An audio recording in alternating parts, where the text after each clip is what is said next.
Now, do I sound nice and crisp and clear? No. I'll just do that again, please. Oh, lovely.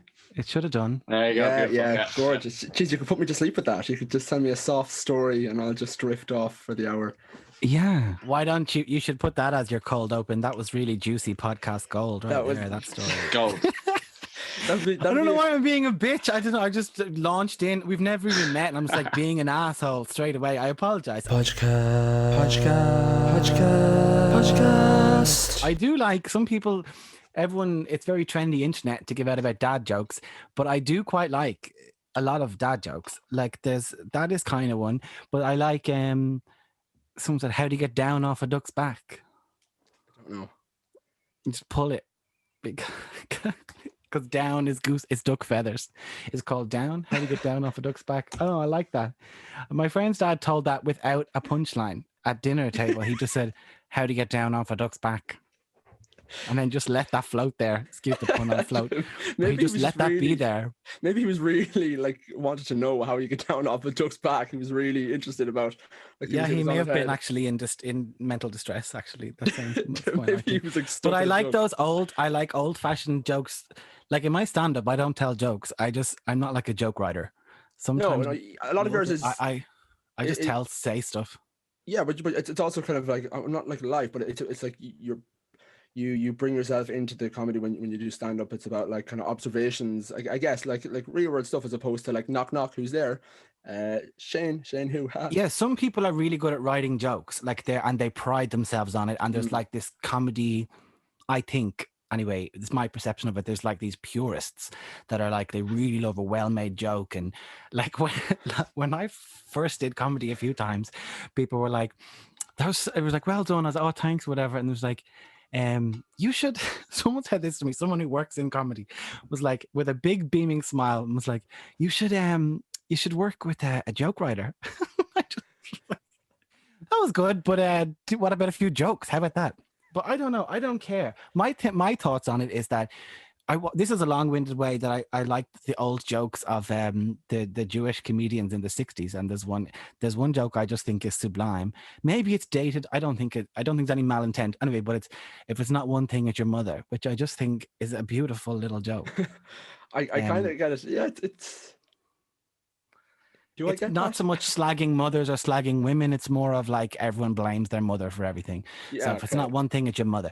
So I quite like that. If you need it in a Brooklyn accent, maybe that works better. If it's not one thing, it's your mother. Yeah, that's pretty good. There we go. That was good. Is that that's going to be the cold open? If it's not one thing, it's your mother. But because we've talked about before we keep talking, I want to welcome you. Welcome the listeners. Sorry, if you've listened to the podcast, you've realised that I'm not great at introduction, and I'm actually not the best at outros either. Although the outros are much better, my ability to introduce and start a podcast has yet 2 years later to get any better. But hello and welcome back to the podcast, the show where I have a new guest on each week. I want to thank Kevin Toomey from I'm Grandmam who joined me last week, and I'm delighted to be joined this week by former Irish rugby union player. He's a hooker. No, not the lady of the night, the man of the pitch. From County Wicklow, went to Blackrock College and played over 100 games for Leinster. Delighted to be joined by Shane Byrne. My name is Shane Daniel Byrne. Do you know how long I wrote that down? Because I was like, this is funny. And I wrote that down. Even the hooker part, what I said, not a lady of the night, but a fella on the pitch. I thought. Show me your notebook again. I love seeing other people's notebooks. That's why I don't like showing people. Sorry. Oh yeah, okay. You have to keep it secret for spontaneity reasons. Yeah. Shane Byrne is the bane of my life because I'm specifically. Well, I think Shane Daniel Byrne it sounds nice too. And when I started college, they read it. I have to try and tell this story now without giving away someone's name. Oh fuck, I'll just say it. So on the first day, they were like, still in the Drag Race podcast, bitchy tone. Not fucking say it. Yeah, so yeah. I'm still trapped in a Drag Race mode. But when I started college, on the first day, I was the first in the role, and they were like, Shane Daniel Byrne, and then I was like, oh, it's just Shane is fine. And then she was like, oh, you'll find that happens a lot. And then she went to the next person, and I have to think of. I can't tell it because I'll give away the girl's name. And I don't know, she's like a not regular person now. She shouldn't be mentioned. Basically, it was the equivalent of saying, it was like, what's a mom name? Like Anne Burke. And then she went, her name was Anne, but she said, actually, it's Esmeralda. It was the equivalent of that, but I can't say her real name. People who know me very well will know what I'm talking about. But yeah, it's the bane of my life, and he is more Googleable than me. And I sometimes in the past have got emails that were supposed to be sent to that rugby player, Shane Byrne. But I then contacted him once with the message from the email. I tweeted him and I said, such and such Connor from whatever O'Brien events wants to thank you very much for attending. And he didn't even write back. Did you forward on the email, or did you send him an email being like, hey Shane, other Shane here, come here, I got a message last week from this person who wanted to... I can't remember. I tweeted him definitely, or maybe I DM'd him on Twitter. But once years ago as well, I was supposed to go on News Talk to talk about, I was like 18 or something, and I was to go on to talk about Debs, right? Because that's what type of time of life I was in. And the researcher got confused and rang me and was like the day before, and was like, so blah, blah, blah, Leinster. And I was like, oh, you're wrong, Shane Byrne. I was like, I'm going on the other show to talk about this. And she was like, oh, okay, someone will call you. And then the next day, no one called me. And the next day I went in and I had delayed a trip to County Clare, to Lahinch, to go on the radio. And then they were like, oh, we can't have you on because nobody called you. And there was confusion yesterday. So I wasted my time and humiliated myself. And I got a taxi, which when I was 18 was not a very frequent thing for me. And on the taxi was listening to News Talk. And I said, I'm going to be on that in about 15 minutes. And he was all excited. He's like, you're going on this radio? And I was like, yeah, I'm going on this radio. And then he was all delighted. So that poor taxi man, I think of him, thinks I'm some kind of weird liar. What if the other Shane Byrne was on at the same time and he probably thought that's who you were, and then he was like, whoa. Fingers crossed that's what's happened. I hope that's what's happened. But anyway, I don't like News Talk, so... Well, Shane, welcome to the podcast. Of course, your introduction is much different. You're a comedian, online sketch artist. I was going to say online personality and sketch artist, but I kind of mixed them up. You've been doing stand-up for quite some time, performing at Pop the Cherry Comedy, The Cat's Laughs, and came runner-up in So You Think You Can... Is it So You Think You Can... So You Think You're Funny. So You Think You're Funny, yeah. Yeah, So You Think You're Funny in the Edinburgh Fringe Festival, which, of course, for anyone who is... Even if, like, for me, I'm not... I wouldn't be into the... I love comedy. I love people who are comedians, but I wouldn't know much about the comedic world. But even from looking through a window, everyone knows just how big the Edinburgh Fringe Festival is. But welcome to the show. I'm delighted to have you. Thank you very much. You are good at intros. That was a good intro. I'm okay with intros for people. I'm okay to introduce people. Obviously there I mixed up one or two words, like when I said online sketch artist, because it makes it kind of sound like you're like one of those digital people. Oh yeah. Yeah, I'm a sketch artist. Yeah, in court. But I'm not good at like doing an introduction to the show, and often I forget you need to start with the intro before you actually get into the conversation. But how are you? I actually, for you, because it kind of sounds like you're on a TV show, but when I was listening to you and like listening to your sketches and kind of writing down your introduction, I was like one of the breakthrough stars of COVID. And it's like I can't really actually write that down because it sounds like it was some sort of a TV show or some sort of like X Factor type thing, and like he came through with COVID. But that is true. It is like that. Like I had the same thing. I had have you ever had Killian Sunderman on this podcast, Killer Sunday? I do you know what? I actually have, this podcast seems to be, certainly in the last couple of months, I have had so many Irish comedians who are definitely up and coming, such as yourself, Michael Fry, Sean Burke, Killian Sunderman, Darren Conway, Ryan Carrick. So there's a lot in that community who are definitely doing really, really well. But sorry, I really interrupted you. Go on. Because I had the same experience where I was hosting a kind of a look at 2020 for GCN, which is the queer magazine in Irish, the biggest Irish queer magazine. Lols, wasn't it? That was the Lockdown Lols. Lockdown, yeah. And when I was introducing Killian in the live link up thing, I think I felt the same thing. It was like, oh, and like one of the biggest stars, like of what of the pandemic. Like he's one of the breakout stars of the pandemic. It's been great. Like what a great year it's been for him. Something like that. It's weird, but it is.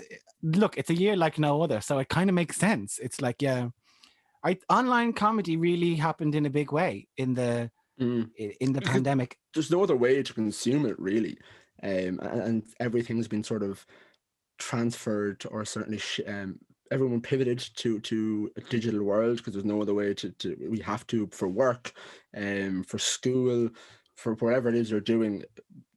People are consuming so much more online, and the ability to reach other people and kind of get content out there is so much more, I guess, accessible and so much more prominent. Does that make sense?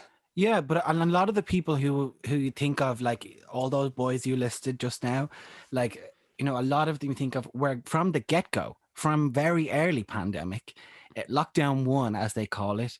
Those were straight away. And I think that for me, I had a few videos at the beginning because it just was a reaction. I wasn't I was just using my Instagram as normal, like a normal person. I mean, occasionally I'd post about comedy gigs or whatever, but like I wasn't speaking to an audience at the beginning of the pandemic whatsoever. I would just had my regular Instagram with 1,000 followers, or people I know or met, or those bots or whatever, all those fake accounts who follow you. So, but like I liked the comedy better at the very beginning, before it became a defined genre of like lockdown sketches. I liked it when it was like just really impulsive, and I enjoyed it more, like putting on costumes and wigs. If my boyfriend has a bag of wigs, which I didn't know, and when the start of the pandemic was, we moved into this house, and then we were locked into it straight away, like the same week. The last place we were before here, last building I was in before the pandemic, was to pick up the keys in the letting agent. So it was like our bags were everywhere, there was stuff everywhere, and I found this bag of wigs. If he didn't have that bag of wigs, I'd have a totally different life in loads of ways. You'd be like, sitting just down, having tea, not being on the podcast. Well, certainly wouldn't have been on anybody's podcast. I mean, when you get Instagram followers, people then think you're something more than you are. So they're like, "Oh, he's an interesting person to talk to," when maybe I'm not. But yeah, because let's find out. Yeah, let's see. But basically, I loved those sketches at the beginning more. And I actually think when it was just homemade, and there was no shops, there was no nothing. Every single thing was closed. You couldn't get a cup of coffee, all that at the beginning. So it was like, and everybody was looking at their phone more than we ever did before, even though we all have our phones all the time. Everybody was. So when something was happening live in Irish accents, in our own voices, and we all were experiencing the exact same feelings. We were all scared at the beginning. You forget that now as we move through. It was terrifying. It's in the air. Is it on the surfaces? Is it on the shopping? We didn't have masks. So you went shopping boldly, maskless, gloveless. There wasn't hand san to be bought up the length and breadth. You'd be looking out the country. window being like, does Mary have it? She fucking has it. She definitely has it. Yeah, you would looking at the neighbors going, they're standing very close together while they're talking. Like all this panic, like we knew nothing about outside is quite safe or whatever, the far smaller chance of transmission. So I liked it I didn't like the pandemic, but I liked the online sketches. I liked the comedy that happened then at the beginning, because it was such a relief. And lots of people say that to me. They write back to sometimes on Instagram and stuff, and they say, "Oh, thanks for keeping us laughing," or whatever. And I think everybody did enjoy that relief. And I'm like proud of how many people online appeared. Like, I don't look at TikTok, but I'm sure there's many more than I'm aware of. But like on Instagram and Twitter, I'm proud of how many people made really funny stuff for us all to enjoy, to help everybody. I think a lot of people, certainly who are consistent, and I mean, TikTok. I wouldn't think there was that many on TikTok, because like I would have got a bit of a following on TikTok, or I would have been on TikTok. But in terms of the kind of sketch comedy, and I'm not like, not to diminish TikTok, like a lot of my videos that done quite well came from TikTok, so I kind of was on that platform. But there were hey, there's no shame in TikTok here. This is safe space. this is a TikTok safe space. But it was you kind of hop on trends more so, and often, or like you'd be using kind of sound bites, whereas definitely the more I would think thought out, and I would say, yeah, funnier comedy would have been through the likes of Tinder, Twitter and Instagram, from the likes of yourselves and who just kind of the lads who we talked about earlier on. Yeah, I agree. Tinder has been hilarious this whole year. Really, the breakout stars from Tinder this year. I've downloaded and deleted Tinder, I think, 3 times in the last couple of months. and I'm back on it now. And I feel bad because when I match the same people, I don't know if they think I just deleted them and rematched them, or I deleted it. And now I'm also feel really bad because I'm like, am I that narcissistic that I think they give a shit? Because they don't. Why would they care? Yeah, well, you don't even talk anyway. Isn't that how it works, Tinder? That's how You it just works. It's just ignore each other for the end of time and then see each other in a pub and then like, hey, hey, what's up? But do you feel now? Actually, no. I want to talk about like your kind of how you got into comedy, and not the online kind of sketches. I'm talking about like, you know, stand up and where did that all stem from, and how did you get into that? So I worked in theater before. So I worked as an actor.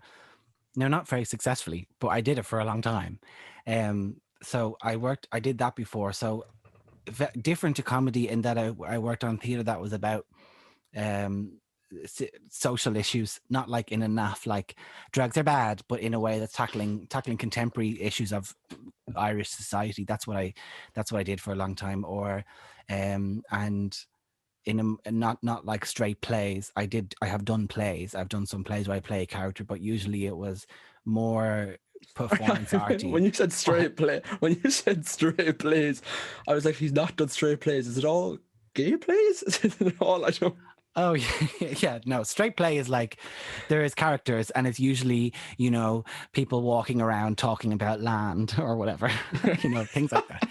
Yeah. You know, Irish plays are, you know, and there's metaphors for Mary, the mother of God, inside them. Anyway, that's a generalization of plays. I'm going to be assaulted by the play community.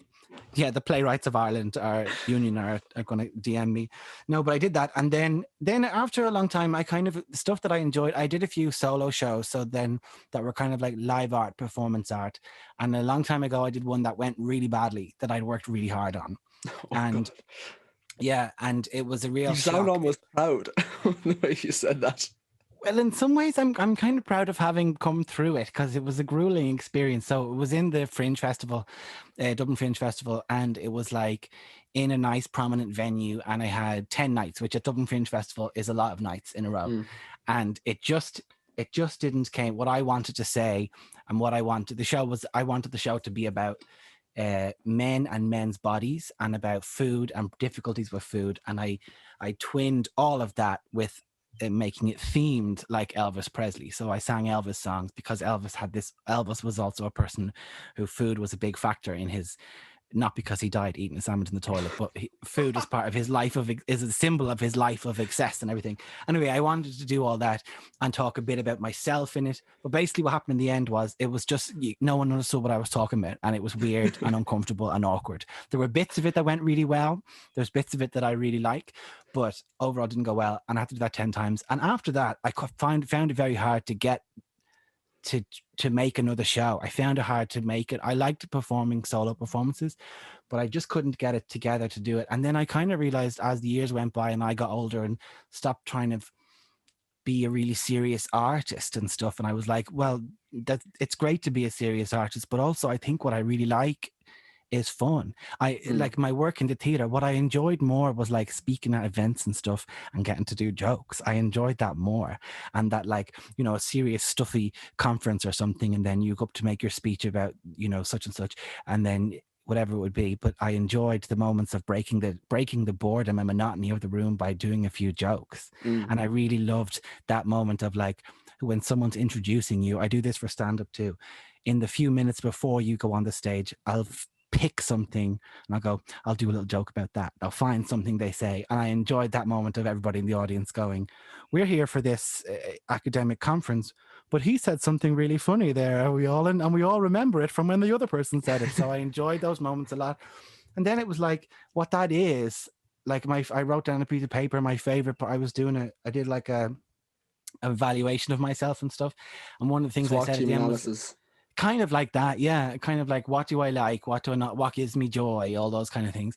And I was like, my favorite is like messing at a microphone. And I was like, that's stand-up to me. That's what stand-up is. So yeah, I did it. I was encouraged by a couple of people to try it, and I did it.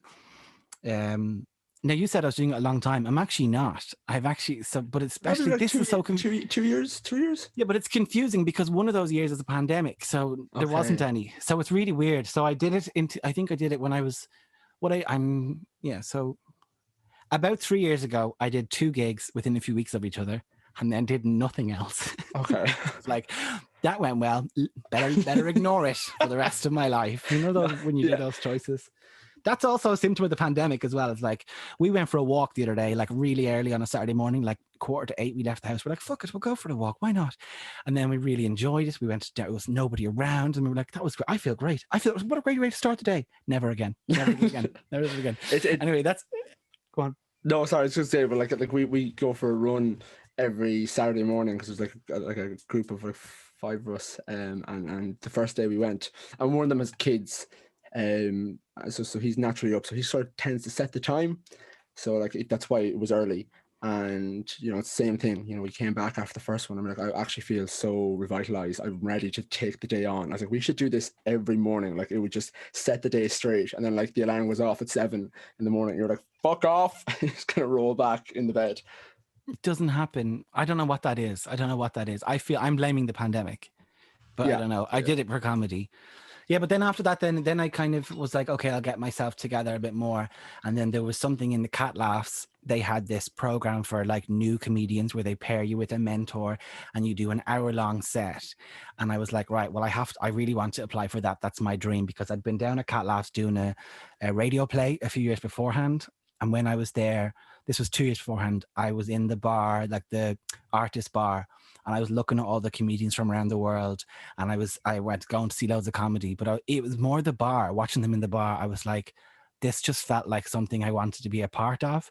And I said to my friend, I was like, I'm going to make a little, it was like a manifest. I sound like I'm real hippy dippy. I'm actually not. I'm quite against all that kind of, a lot of that stuff, but it was like a like manifestation. Yeah, I was going to say, like, you know, manifestation, the world, you know, you believe what's going to happen in the world, you make your own. It was kind of like that, but it's more of just a commitment to myself that it's something I want to try, rather than I wasn't asking the universe for me in my privileged white Western world to go, you know what I'd like to do is tell jokes.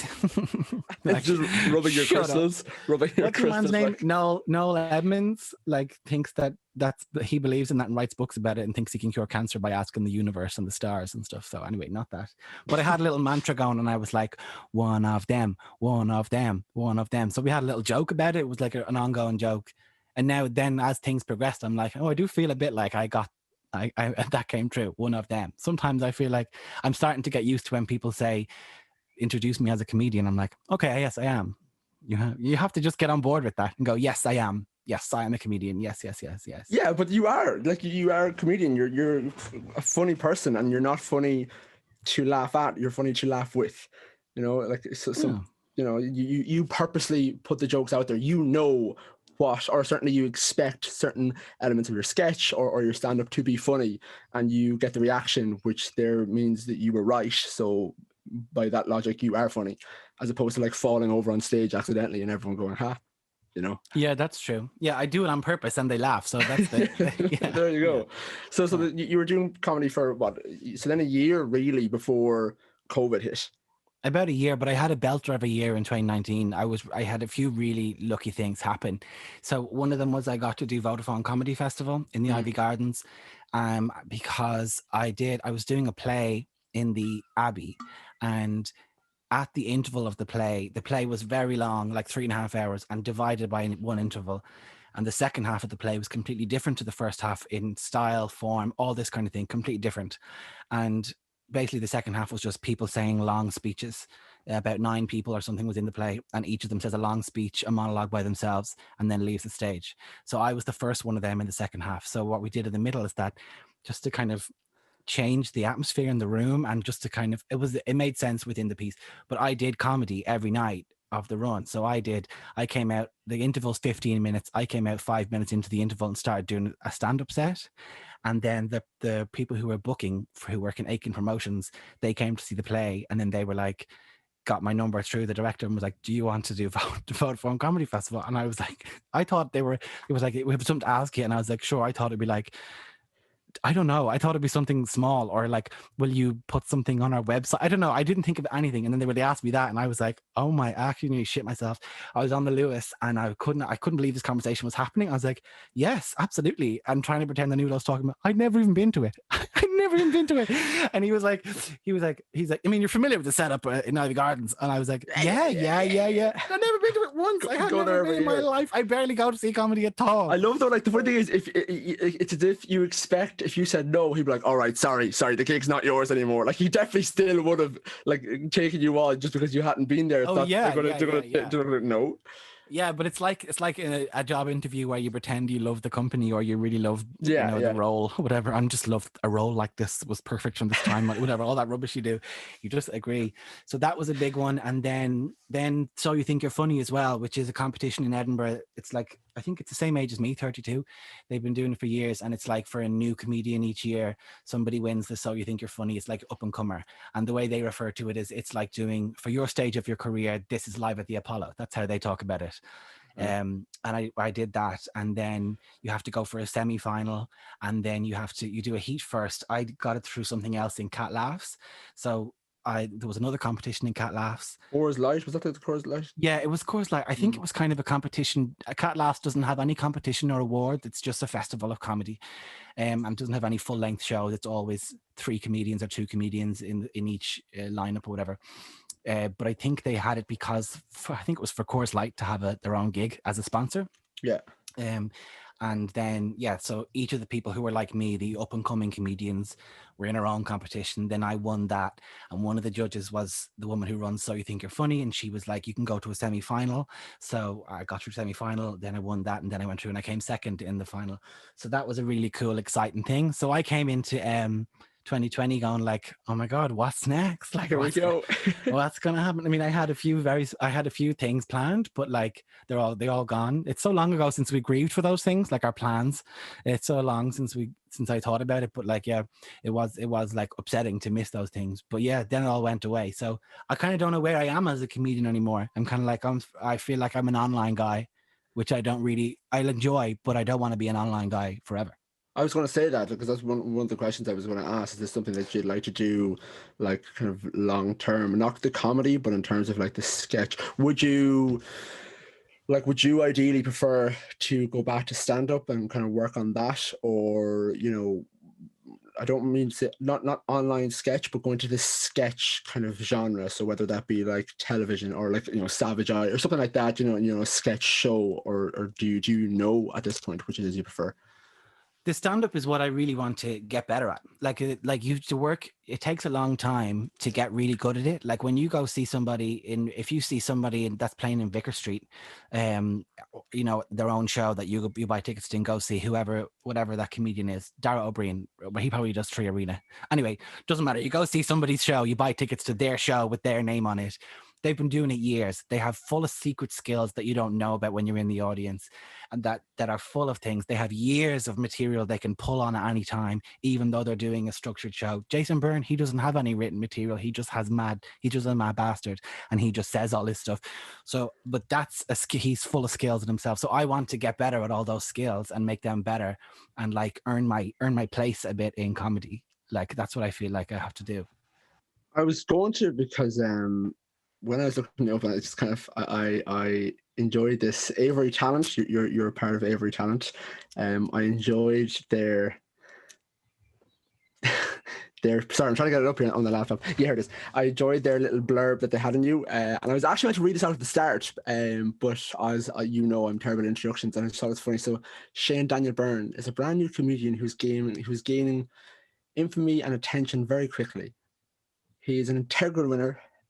No, that's not the word. He was an inaugural winner of the Rockies at the fuck. It's this part that's funny. Jesus, I don't know what's wrong with me today, Shane. Is everything okay? Is everything okay? It's just the last couple of hours.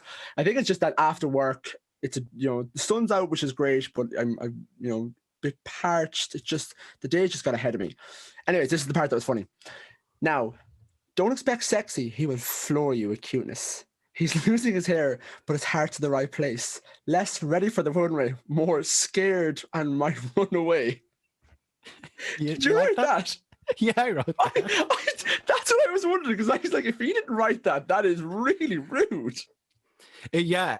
See, what I do with those things is you try and tell people what to think of you. So I think if you watch that, you go, oh, he's gay, right? You get that from it somewhere. And then you get to see, oh, it'll be a bit self-deprecating, but also maybe a bit sharp. So that's what I try and put in that. Yeah. I actually I didn't know you were gay until I saw that you done the GCNs. You hosted their Year Lols event. But before that, I didn't know, so I didn't get it from that. I think the only thing I got from that was like, I really hope he wrote that. Otherwise, that is really rude of the person who wrote it. What would you think? What's rude, that I'm scared I might run away? I think it was he's losing his hair, but his heart's in the right place. I mean, I can't imagine. Oh yeah. If I was someone who's losing my hair, the last thing I'd want is on my agency page to be like, yeah, he's a great guy. He's also losing his hair. Well, I'm obsessed with the losing my hair this year. I feel like this is my last year of having a presentable looking hair, and it's after all being, the whole year was wasted. Like what a waste. And then I'm like, do you know what I'm doing? I'm doing a stand-up show. Look, this isn't really going to work for audio, right? But I'm doing a Zoom gig next week, and I want to shave my head again. I've shaved it a couple of times, and I'm quite happy with it. But I'm keeping it like gross and disgusting right now, like you know, those men who should shave their head long before they do, and they go around like floppy, disgusting. They look terrible. But I'm keeping my hair long because I'm saving it for a gag. I have a gag that I say I want to. My hair now looks like you know, someone who works in the water treatment plant in a regional part. It's something anyway, the joke's unfinished. But basically I want to say I look like some mad old guy from the country, probably somewhere, a farmer type. But I'm keeping my hair just so that visual gag will work for those people on the gig next Tuesday. That's called commitment. That's commitment to the craft. And you have to never be afraid to play ugly. You know, That's the thing. We make these sacrifices. No diva-ship here. Because if I was just thinking, if you shave the top of your head and let it grow down, do you know when you get like a fake wig, and it's like, it's a fake old man wig, and it's like the top of it's shaved but the rest of it's going down low? That's what it would look like. That is what I would look like. That is what I'm starting to look like. One of the, maybe I'll edit my joke and include your joke in instead. That actually is better. I look like one of them wigs. Yeah, I can do that. I think it's as well because was your hair like dyed? Did you have it silver? Did I which? Did you have your hair dyed? As a youth, yes, a teen, like everybody else. No, my hair is salt and pepper. Do you know what salt and pepper is? No. It's not a big deal. Just some gray, some brown. That's all. Actually, speaking of because this is visual. This is on this part. Some of it's on visual, but some of it's on YouTube. But this is, if we're talking about hair, like mine is getting very long, and I don't really know what to do with it. It's fine like this, but it's way too floppy, and I sort of look like I guess a mid-90s posh boy from somewhere in London, like a really posh, rich prick whose hair just flops down and probably horse rides. I was actually going to say, when you had your headphones off, it was the 90s thing. That's what teenagers looked like when I was a kid. Like when I looked at teenagers in the 90s, they all looked like some variation of that. But what you look like now. Yeah, there was a TV show called Pugwall, which was about it's before your time, sweetheart, which was about a teenage rock band in Australia, and they all looked like that. They had that kind of long hair. I think it's good. I don't know. I need to sort it out with something. But I haven't had a haircut. It's weird. I haven't had a haircut since June, so coming up to a year. And it's funny because I had a razor to my head. I sounded like I was, in a dark place. I had a razor to my head for we were doing an event for charity to shave all my hair off around June last year, but then whatever happened with the connection, it cut, and they were going to reschedule it, but they never did. And then I just went the complete polar opposite, and I said, fuck it. That was a sign from the universe. It wasn't actually, I just got lazy. But well, take it from me, I think you should enjoy your hair while you have it, because I wish I had more.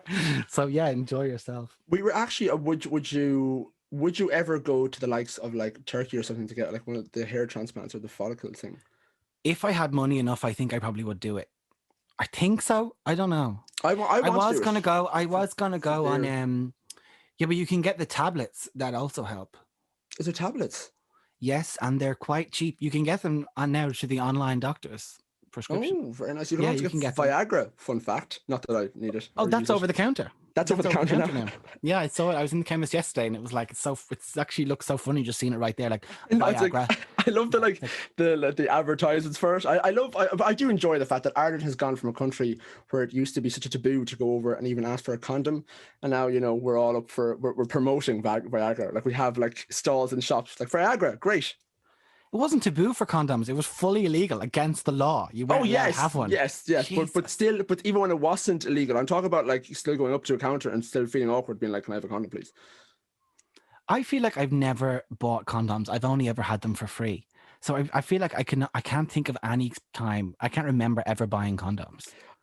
First time I was having sex. I don't know why. I think it's very obvious what a condom's for. I don't know why I slowed down there, as if like first time I let's just say I was using a condom on my dick. I was having a posh wank. The first time I was buying condoms, I remember it was my first time as well, and no, first time was actually raw. No, it wasn't. I got really. Jesus Christ! Go right there. Go for it. I remember I went up to the counter and there was a queue in the chemist. And I have no issue buying condoms now at all, to be honest. The only issue I'd have is just it's pricey, because like obviously in college you get them for free everywhere, and now you're going to buy them and like that they're like 12 to 15 euro a packet, and it's a packet of 4, and you're like, for fuck's sake. But anyways, the first time I was actually buying them and I was nervous about buying them, I panicked, and the entire way in the queue I pretended to be on my phone to my friend, and I was like purposely really loud, and I was like, oh yeah, this will be so funny. Yeah, he's gonna think it's so funny. This will be such a good birthday present, such a funny surprise. And then I don't know. And then when I walked up to the counter, I was like, oh, get him lube too. Okay, I'll get him lube too. Can I get lube? But there was no one on the phone. I just got so nervous about buying condoms and lube. That is so elaborate. It's so elaborate. Like I really dived into the character. Like I was giving him a backstory just in case for some reason the girl at the counter asked. I had it ready. It was Dan. It was his 18th birthday. He's my best friend for 10 years. He was through me through thick and thin. When I lost my parents, his family took me in. Used to take me on holidays all the time. Like I had a backstory ready for this guy. I also think that wouldn't even have been a funny joke. Condom and lube. There you go. What's the joke? I just thought in my head, at least it doesn't make it look like I'm buying it for myself, which is also strange because I had like a 17-year-old boy, 18-year-old boy, 19-year-old boy, 19-year-old boy, you'd think, you know, you'd be like, I'm about to have sex. You know, masculinity, fucking rural Ireland, I'm about to have sex. But not me. No, I was afraid. I think loads of people are afraid. It's so funny. We all go around pretending that this, like, it's like when you go, like, I enjoy my 30s. Some people don't like it. I'm enjoying my 30s because I give less shit about that stuff. I don't care about that stuff. I will go to the shop simply to buy toilet paper, nothing else. I won't do any buffer purchases around the toilet paper, and I will walk home with it in my hand because everybody has to wipe their butthole every single day. We do it every day, and but people are like embarrassed about carrying their toilet rolls. Like, yeah, we all do it. Like, come off it. I just love the relief of not having to worry about that stuff anymore. That's what I'd say is great about. I have less hair, but maybe less inhibitions, something like that. For the loss of each hair, the more confident you become for one other thing you used to find taboo. So, yeah, I'm more powerful. I'm like reverse Samson, something like that. Yeah. I want to talk to you about, because you know, you certainly for me, I definitely first kind of, I don't want to say discovered because I didn't find you. I was like, he's over here, boys. I found it. My first kind of introduction to you would have been, of course, Shannon from Shannon's Hair, Beauty, Brows, Nails, and Dog Grooming on the Lower Kimmage Road. And very good. Did you read that just now? No, I have that one memorized because I live in Kimmage. Oh, okay. Yes, of course. Yes, Kimmage. For some reason, though, Kimmage is getting a bad between you and, I don't know if you know, Meditations of the Action's Mind.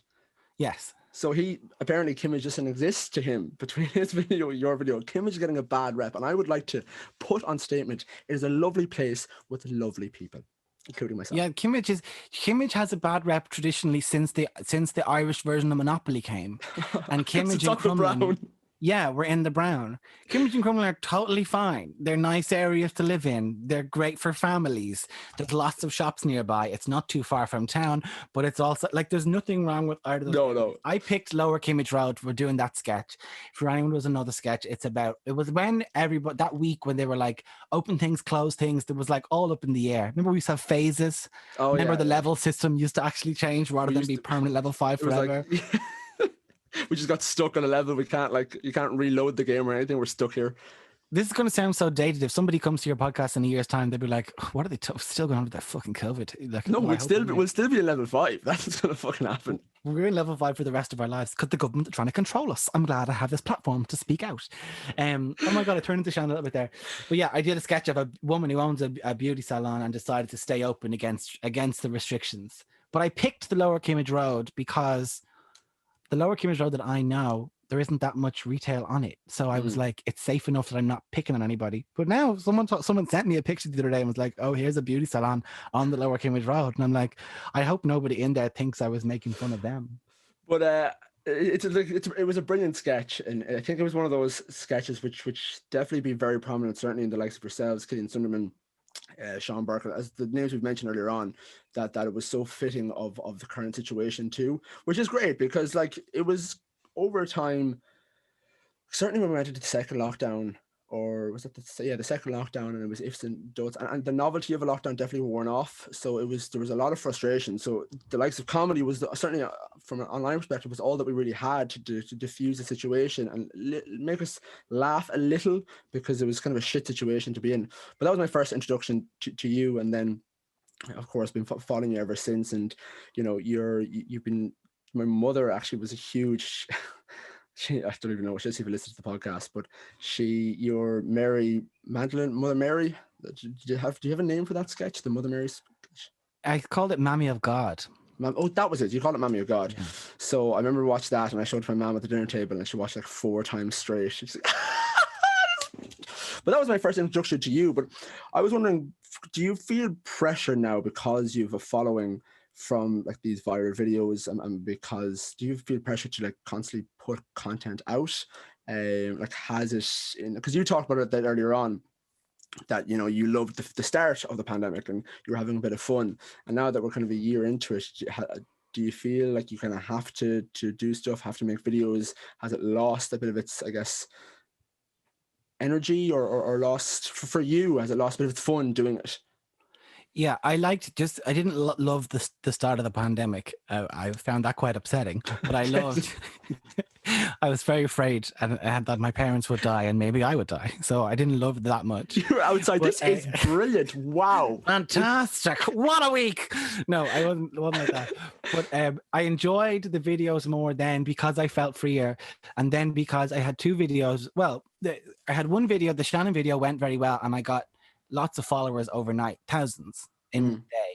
And then that was weird and frightening. And I'm kind of nervously anxious. I'm kind of a little bit like, I do feel that pressure. Like I do feel that, like first of all, I was like, this is so much fun. Oh my God, look at this. And me and my boyfriend were thought it was gas, and we were like laughing all day going, more and more, there's more people. Who are they? And the comments and the shares, and it's very fun. So it's very exciting when that happens. But then after that, I was like, well, what will I do now? Because it's everything, it's like, Jesus, it's been a small year, right? A big year we've all had small lives within it. So Instagram is something I talk about with a lot of passion at the moment. I'm not normally such a loser, but instantly overnight, how I use my Instagram changed completely. Like I don't really have a regular person Instagram anymore because I don't post any pictures of like what I'm doing, going things. I don't post my wine, my coffee. I don't do any of that stuff because I'm like, I don't know what people want. So I feel there's this weird thing of like, I better keep doing really good stuff for them.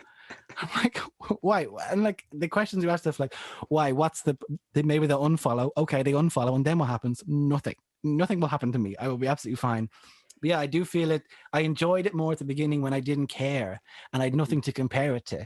When I was just throwing stuff up, then it was way more fun. Whereas like it is fun now that people interact with you and you've all the people chat with me, and I try and write back to messages and stuff like that.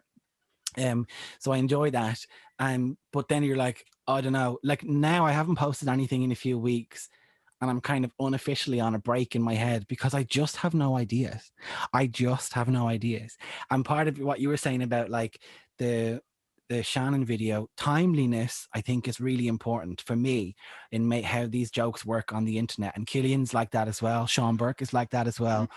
Like, I think they're way funnier than me, just to have that on the record. But it's when the sketches perfectly of the moment, that's when it's really fun, because that's that release. That's what theater is like as well. When good theater's like that, when everybody's feeling the same things at the same time. If you go see a show that's quite current and relevant, which can be rare enough for theater because usually it's made in advance, but when you go see something that feels like about what's happening right now, it's very exciting to be in an audience and feel that.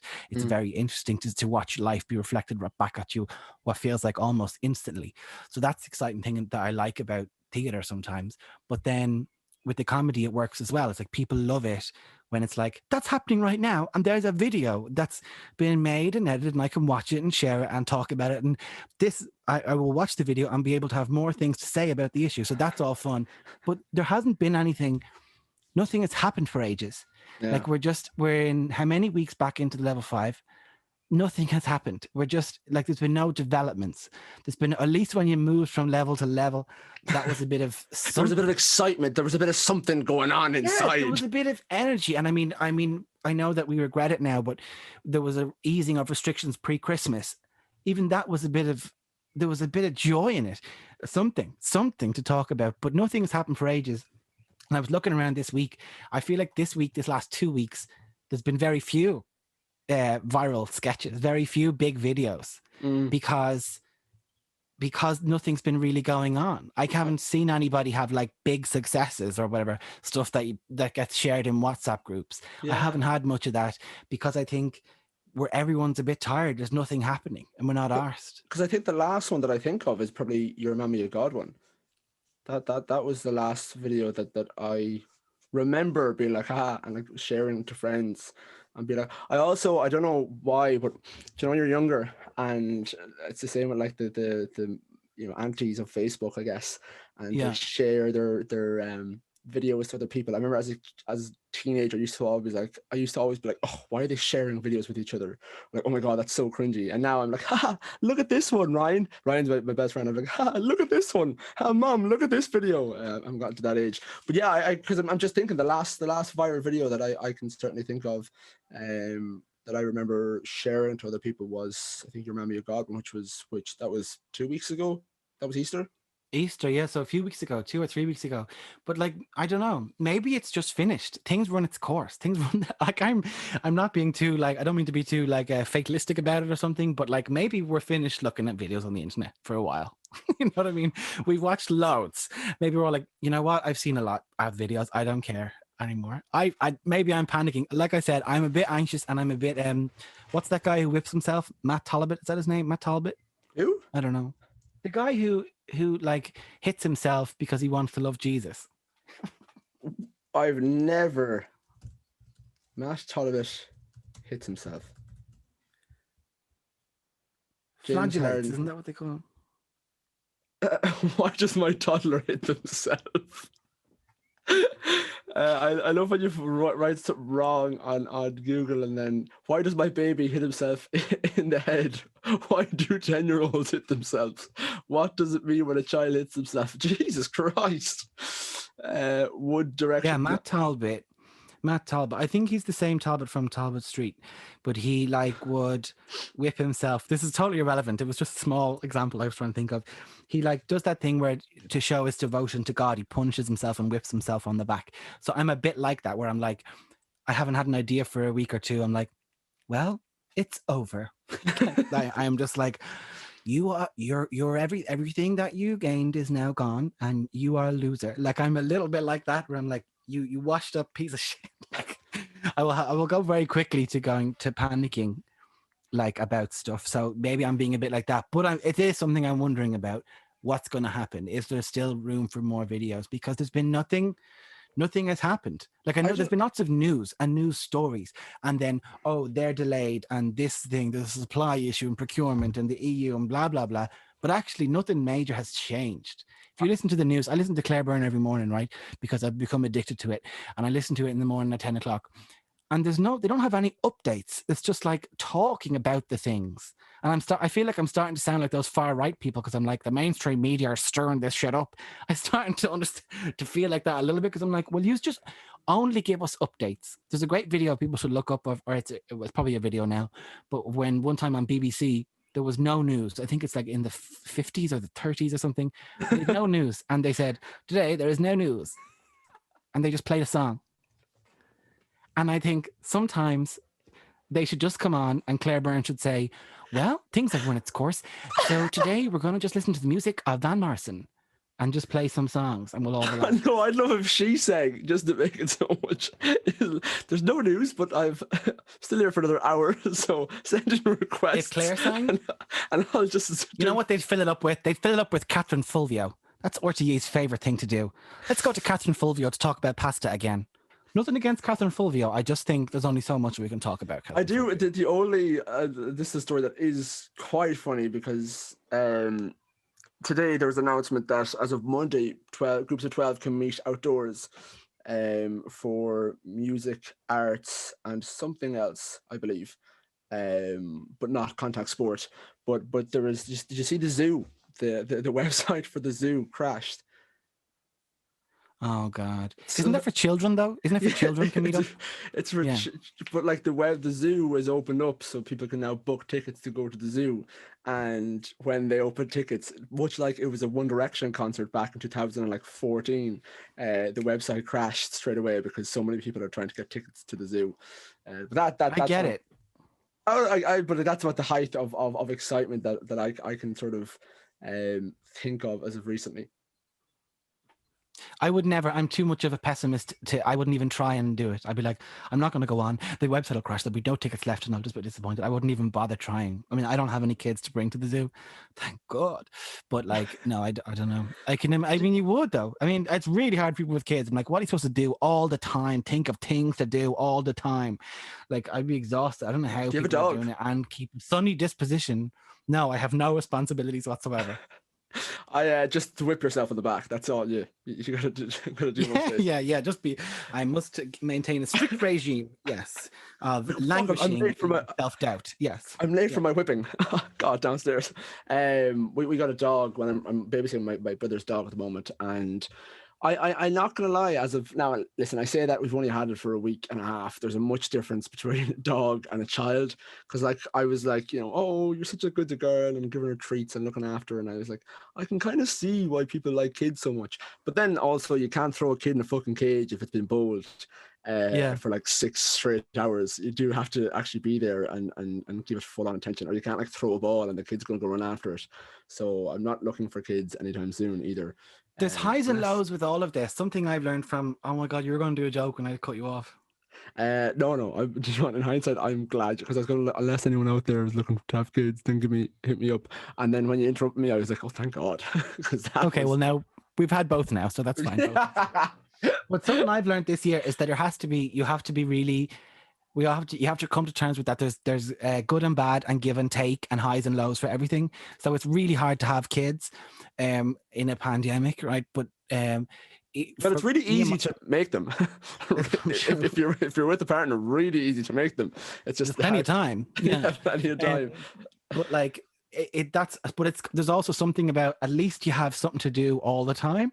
They always have, like, children require you to be on hand action at all stages of the day, and you have to map out their entire whatever. They're awake for about 18 hours. You've got to plan out every single one of those 18 hours and make them do stuff. But I find it tough to be I'm in a relationship, so there's two, and no one else lives here, just us, which is totally unnatural. And you're like, we've nothing to do. So it's like, it's hard to be in a relationship as well, have no kids. It is hard because you're like, this is unnatural. We shouldn't be spending this much time completely. Like the other day, we just laughed. Raymond looked at me and was like, he's like, I've been seeing you every single day since. And we just laughed about it because like, it's ridiculous. I think we've one night apart since the pandemic started because we were on holidays in Wexford and I had to come back up to Dublin for something. But like, I saw him that morning and I saw him the next day. So it wasn't like we were like we literally had no time apart. Every single day for over a year. And we live in a tiny cottage. We're beside each other. We are located beside one another at every single moment of every single day because we're both at home, both working at home. So it's like, it's difficult. I mean, again, it's also fine. we have our health, blah blah blah. Our We love families each are other and all healthy. that bullshit, but you know. Yeah, sure, whatever. But like there's a whatever, I like that. But like, yeah, we have to all come to terms with there's good and bad everywhere. There's highs and lows. Nobody has it easy. Nobody has it, easier than anybody else. It's tough everywhere.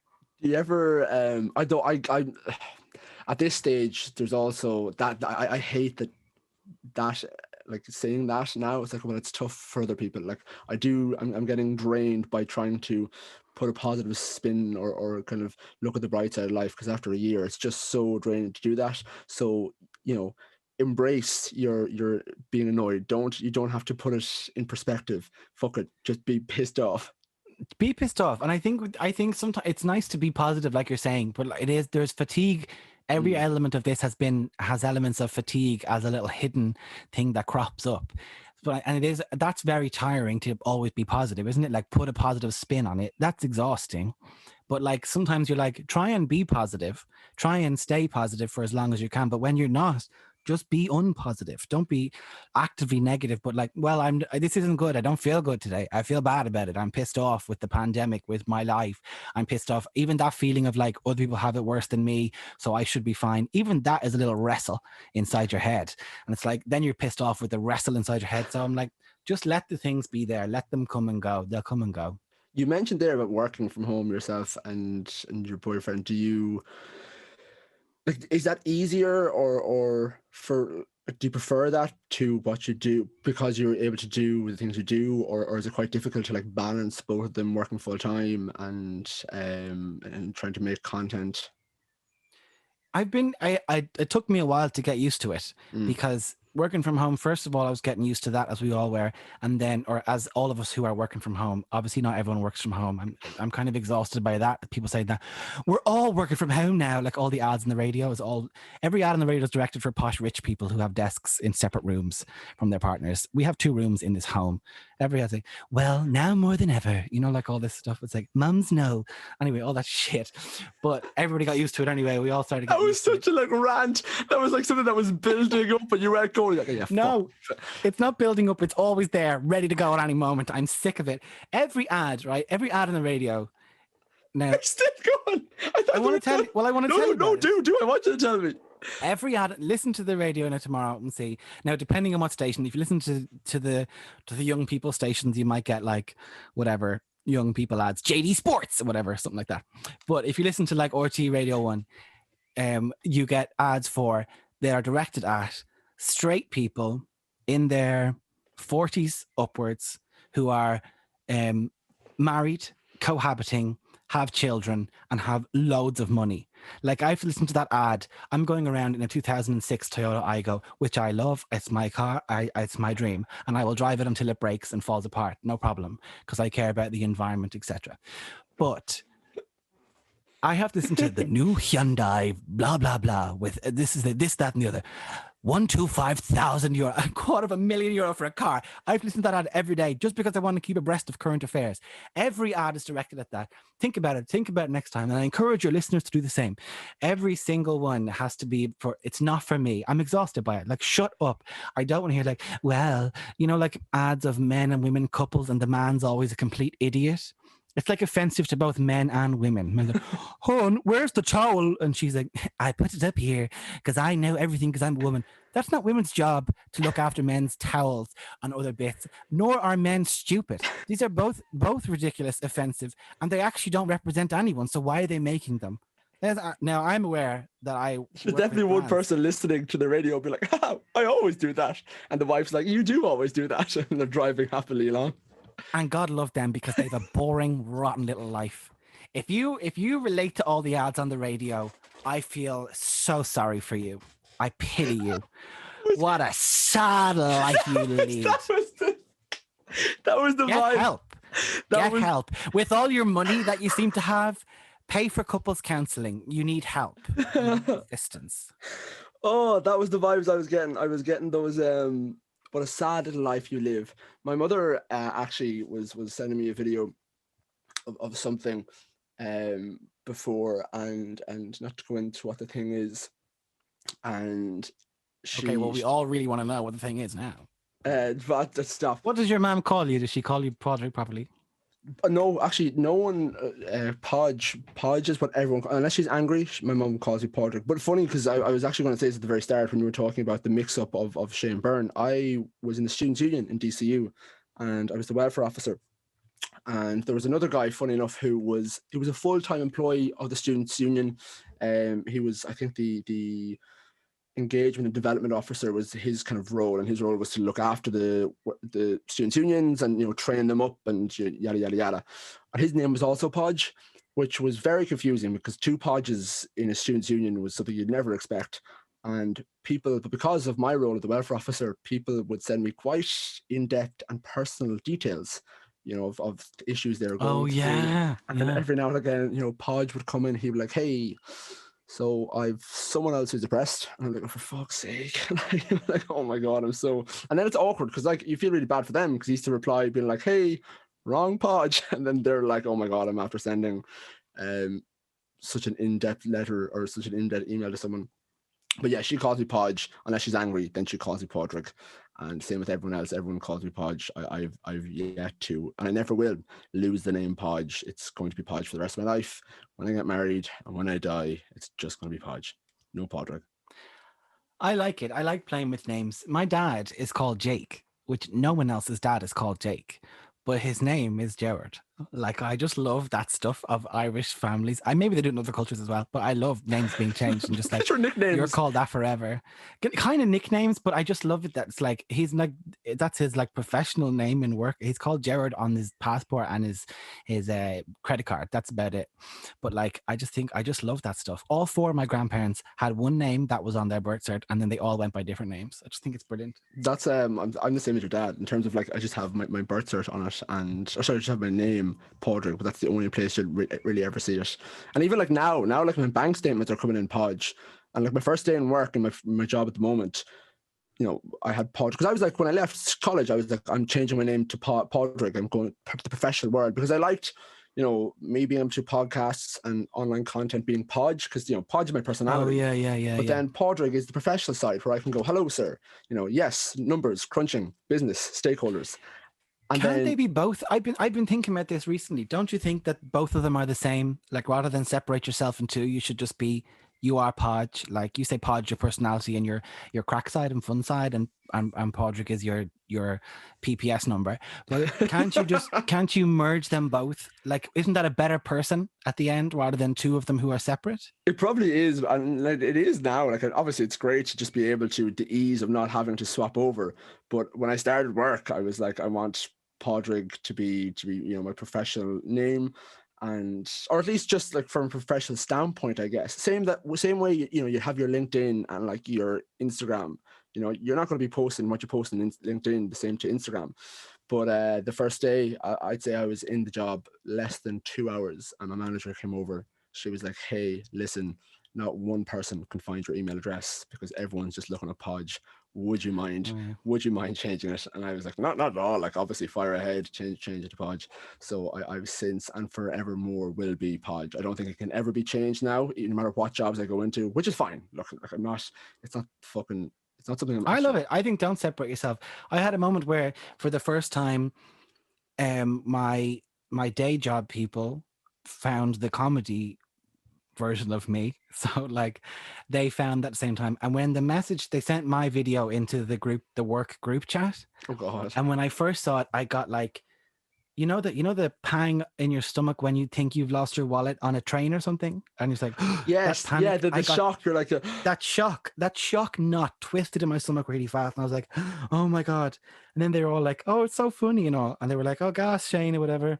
And I was like, well, I didn't know what I was worried about. I kept those two things really separate. None of those people know that I do this. Like, the weekend after, I went to Cat Laughs, and I did an hour-long comedy show, won a prize, and then I went into work on Tuesday. It was a bank holiday. Went into work on Tuesday, and still on the rollover. Somebody said, yeah. Someone was like, "How was your weekend?" I was like, "Yeah, grand," and said nothing. And that's how I was like, I liked it that way or something. But actually, I think I was just afraid of being myself. I think it was just like, yeah, you can be both. I can be this guy or this guy. but I can't be both at the same time. It's But very naturally- Irish. It's very Irish of us as well, though, isn't it? Like we don't like to be like, oh yeah, it was really good. Like the idea of going in and be like, oh yeah, like I actually entered in this comedy festival and I won a prize and I got to go to a semi-final for the Edinburgh Fringe Festival.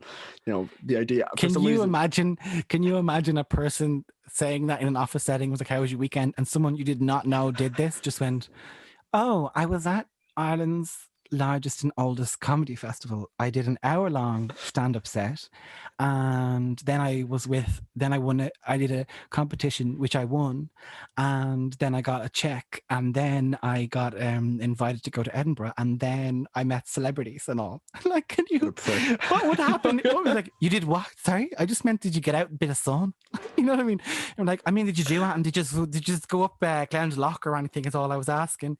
What bizarre. Anyway, I'm committed now to trying to just be one version of myself and not separating myself, because that's hard. That's hard work, keeping up two versions of yourself. It's like Batman. It's like you're the Irish Batman. Yeah. And I'm not a billionaire, so like I don't have the resources to funnel into this.